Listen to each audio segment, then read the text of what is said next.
ಈಗ ಮೂಡಿಗೆರೆ ವಿಧಾನಸಭಾ ಕ್ಷೇತ್ರ ಆ ಭಾಗದಲ್ಲಿ ಸಾಕಷ್ಟು ಜನ ಜನತಾದಳ ಪಕ್ಷವನ್ನ ಕಟ್ಬೆಳೆಸಿರ್ತಕ್ಕಂಥ ಪ್ರಮುಖ ಮುಖಂಡರುಗಳ ಅಭಿಪ್ರಾಯದೊಂದಿಗೆ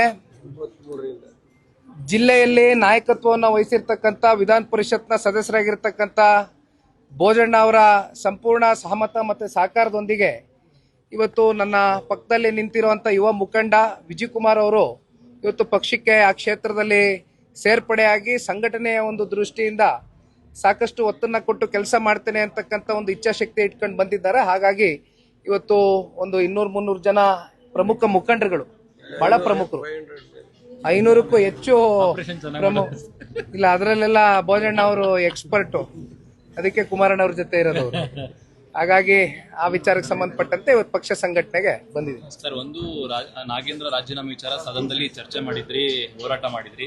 ಈಗ ಅವ್ರು ರಾಜೀನಾಮೆ ಕೊಡ್ಲಿಕ್ಕೆ ಸಿಎಂ ಅವ್ರ ಹತ್ರ ಒಲವು ತೋರಿಸಿದ್ದಾರೆ ಅನ್ನುವಂತ ಮಾತುಗಳು ಬರ್ತಿದ್ದಾವೆ. ಈಗ ಮೊದಲನೇ ಪಾಯಿಂಟ್ ಏನಪ್ಪ ರೇಸ್ ಆಗುತ್ತೆ ಅನ್ನೋದಾದ್ರೆ, ಈಗ ಆಲ್ರೆಡಿ ಅವ್ರ ಮೇಲೆ ಒಂದು ಆರೋಪ ಇತ್ತು. ಇದು ಆರೋಪ ನಿನ್ನೆ ಮೊನ್ನೆದಲ್ಲ, ಕಳೆದ ವರ್ಷದ ಆರೋಪ. ನಾವು ಎಷ್ಟೋ ಸಲ ಹೇಳಿದೀವಿ, ನಾವಲ್ಲ, ಹಿಂದಿದ್ದಂಥ ಮಾನ್ಯ ಮುಖ್ಯಮಂತ್ರಿಗಳೇ ಸದನದ ಒಳಗಡೆ ಕಲಾಪದಲ್ಲಿ 189 ಅಲ್ಲ 87 ಕೋಟಿ ಹೌದು ಮಿಸ್ಅಪ್ರೋಪ್ರಿಯೇಟ್ ಆಗಿ ಫಂಡ್ಸು ಮ್ಯಾನೇಜ್ಮೆಂಟ್ ಆಗಿದೆ ಅಂತಕ್ಕಂಥದ್ದು ಅವರೇ ಒಪ್ಕೊಂಡಿದ್ದಾರೆ. ಹಾಗಿದ್ದಾಗ ಬೇರೆ ಇನ್ಯಾರು ಆ ಸಾಮರ್ಥ್ಯ ಹೊಂದಿರತಕ್ಕಂಥ ಯಾರು ಮಂತ್ರಿಗಳಿಗೆ ಆಪ್ಷನ್ ಕೊಡ್ಬೋದಾಗಿತ್ತಲ್ಲ, ಯಾಕೆ ಇವ್ರನ್ನೇ ಯಾಕೆ ತೆಗೆದುಕೊಂಡ್ರಿ? ಇದಕ್ಕೆ ಇವತ್ತು ಸರ್ಕಾರ ಉತ್ತರ ಕೊಡಬೇಕಾಗಿದೆ. ನೋಡಿ, ಇದು ಒಂದು ವಿಚಾರನ ಇಟ್ಕೊಂಡು ಇವತ್ತು ಬರಗಾಲ, ನಾವು ಕಲ್ಯಾಣ ಕರ್ನಾಟಕ, ಕಿತ್ತೂರು ಕರ್ನಾಟಕ ಎಲ್ಲ ಭಾಗಕ್ಕೂ ಕೂಡ ಪ್ರವಾಸ ಮಾಡ್ಕೊಂಡ್ ಬಂದಿವಿ, ಒಂದು ತಂಡ ರಚನೆ ಮಾಡಿ. ಅಲ್ಲಿ ರೈತರು ಬೀದಿಲಿದ್ದಾರೆ, 3000ಕ್ಕೂ ಹೆಚ್ಚು ಜನ ರೈತರು ಇವತ್ತು ಆತ್ಮಹತ್ಯೆಗೆ ಶರಣಾಗಿದ್ದಾರೆ. ಆದ್ರೆ ಕಳೆದ ವರ್ಷ ಅತಿವೃಷ್ಟಿ ಆಯ್ತು, ಬೆಳೆ ಎಲ್ಲ ಹಾನಿ ಆಯ್ತು. ಇಂಥ ಸೀರಿಯಸ್ ಟಾಪಿಕ್ಸ್ ಬಗ್ಗೆ ಡಿಬೇಟ್ ಆಗಬೇಕಾಗಿತ್ತು, ಬಿಡದಿ ವಿಚಾರ ಪ್ರಸ್ತಾಪ ಆಗಬೇಕಾಗಿತ್ತು, ನೈಸ್ ವಿಚಾರ ಪ್ರಸ್ತಾಪ ಆಗಬೇಕಾಗಿತ್ತು. ಆದ್ರೆ ಇವತ್ತು ಸರ್ಕಾರ ಟೈಮ್ ಕಿಲ್ ಮಾಡಿಕೊಂಡು ಅವ್ರು ಉದ್ದಟತನದಿಂದ ಅಂತಿಮವಾಗಿ ಇವತ್ತು ಸಾಧಿಸಿದಾದ್ರು ಏನು? ಕಲಾಪಕ್ಕೆ ಏನ್ ಬೆಲೆ ಸಿಕ್ತಂಗಾದ್ರೆ? ಜನರ ವಿಚಾರ ಚರ್ಚೆ ಆಗಬೇಕಾಗಿತ್ತಲ್ಲ, ರೈತರ ವಿಚಾರ ಚರ್ಚೆ ಆಗಬೇಕಾಗಿತ್ತಲ್ಲ. ಈಗ ರಾಜೀನಾಮೆ ಕೊಡಿಸ್ತಕ್ಕಂಥದ್ದು ಆಗತ್ತೆ ಅನ್ನುವಂಥದ್ದು ಬೆಳಗ್ಗೆಯಿಂದ ಕೂಡ ಚರ್ಚೆ ಆಗ್ತಾ ಇದೆ. ಬಹುಶಃ ರಾಜೀನಾಮೆ ಕೊಡ್ತಕ್ಕಂಥದ್ದು ಆಗಬೇಕು.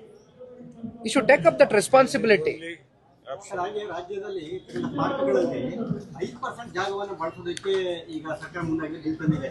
ದಿನೇ ದಿನೇ ದೊಡ್ಡ ಮಟ್ಟದಲ್ಲಿ ಆಕ್ರೋಶಗಳು ಶುರುವಾಗಿದೆ, ಮತ್ತೆ ಎಲ್ಲ ಅಸೋಸಿಯೇಷನ್ ಎಲ್ಲರೂ ಕೂಡ ಮನವಿಗಳು ಕೊಡ್ತಾ ಇದ್ದಾರೆ. ಈಗ ಯಾವ ರೀತಿ ನೋಡ್ತೀವಿ? ಸಾರ್ವಜನಿಕರ ಆಸ್ತಿ ಪಾಸ್ತಿಗಳು ಲೆಕ್ಕಾಚಾರ ಇದು ಪಾರ್ಕ್ಗಳು. ಈ ಪಾರ್ಕ್ಗಳನ್ನ ನೀವು ಈ ರೀತಿ 5% ಬಳಕೆ ಮಾಡ್ಕೊಂಡ್ಬಿಟ್ರೆ ಮತ್ತೆ ಬೆಂಗಳೂರು ನಗರದಲ್ಲಿ ಇನ್ನೇನು ನೋಡ್ಬೇಕು ನಾವು? ಬೆಂಗಳೂರು ನಗರ ಅಂದ್ರೆ ನಾವು ಗ್ರೀನ್ ಸಿಟಿ, ಗಿಡ ಮರಗಳಿರ್ತಕ್ಕಂಥ ನಗರ. ಇವತ್ತು ಪಾರ್ಕ್ಗಳನ್ನು ಕೂಡ ನೀವು ಈ ತರ ಆವರಿಸ್ಕೊಂಡ್ಬಿಟ್ರೆ ಮತ್ತೆ ಇನ್ ಯಾವ ರೀತಿ ನೀವು ಆಡಳಿತದಲ್ಲಿ ನಿಮ್ಮ ಆಲೋಚನೆಗಳಿದೆ? ಬೇರೆ ಮಾಡುವಂತ ಕೆಲಸ ಮಾಡ್ಬೇಕಣ್ಣ, ಇವೆಲ್ಲ ಬಿಟ್ಬಿಟ್ಟು ಮಾತಾಡ್ತೀನಿ. ಸಿದ್ಧಗಂಗಾ ಮಠದ ಆಸ್ತಿ ಕೂಡ ಹೋಗಿದೆ 8 ಎಕರೆ ಅಂತ ಸಿಎಂ ಅವರು ಭೇಟಿ ಮಾಡಿ ಇವತ್ತು ಸ್ವಾಮಿಗಳು ಚರ್ಚೆ ಮಾಡಿದ್ದಾರೆ. ನೈಸ್. ಅದೇನೋ ನನಗೆ ಗೊತ್ತಿಲ್ಲ ಅಣ್ಣ, ತಿಳಿದು ಮಾತಾಡ್ತೀನಿ ಇದ್ರ ಬಗ್ಗೆ. Okay, thank you. Subscribe to One India and never miss an update. Download the One India app now.